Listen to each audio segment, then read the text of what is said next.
Mungkin di antara kamu sekalian ada yang belum tahu, apa perbedaan antara jin, iblis dan setan. Yang subscribe semoga dijauhkan dari godaan setan dan masuk surga. Simak video ini. Dalam video ini akan dijelaskan secara terperinci apa saja perbedaan jin, iblis dan setan menurut agama Islam. Dalam Al-Quran, Allah Subhanahu wa Ta'ala telah memaparkan bahwa jin, iblis dan setan merupakan makhluk ciptaan Allah Subhanahu wa Ta'ala, sebagaimana manusia, hewan, dan malaikat. Bahkan, dalam kisah penciptaan manusia, jika setan, jin, dan iblis lebih dahulu sebelum manusia diciptakan. Jadi apa saja perbedaan dari ketiganya, jin, iblis, dan setan? Berikut penjelasannya. 1. Jin. Kata jin itu sendiri berasal dari kata janan, jana, yang berarti tersembunyi, dikutip dari buku karangan Syekh Ibrahim Abdul Alim. Menurut Quraisy Shihab menjelaskan, jin sebagai makhluk ciptaan Allah Subhanahu wa Ta'ala yang memiliki banyak kemiripan dengan manusia. Ada laki-laki dan ada perempuan, mereka punya masyarakat. Ada yang baik, ada yang buruk, ada yang berdosa, ada juga yang alim. Dia juga makan, tapi kata Nabi mereka makan tulang, tidak makan daging.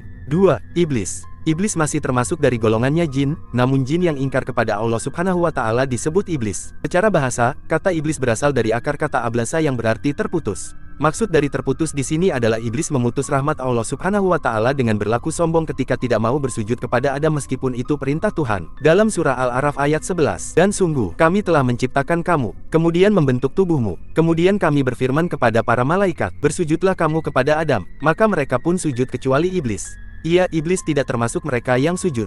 Sejak itu, Allah Subhanahu wa Ta'ala mengusirnya dari surga dan sejak saat itu pula, iblis memantapkan diri untuk mengganggu Nabi Adam dan keturunannya hingga hari kiamat kelak. 3. Setan. Setan itu adalah sifat dan bukan makhluk. Sebutan untuk makhluk Allah Subhanahu wa Ta'ala yang berbuat jahat dan memiliki sifat menghasut orang lain untuk ikut berbuat jahat. Setan masih termasuk dari golongan iblis. Dalam Al-Quran, setan merupakan istilah untuk merujuk suatu golongan dan bukan jenis makhluk seperti manusia, malaikat, hewan, atau jin. Selama makhluk tersebut menjauhi rahmat Allah Subhanahu wa Ta'ala dan menghasut orang lain untuk menjauhi rahmatnya, maka dapat digolongkan sebagai setan. Kesimpulannya adalah, jin adalah salah satu jenis makhluk Allah Subhanahu wa Ta'ala sebagaimana manusia dan malaikat.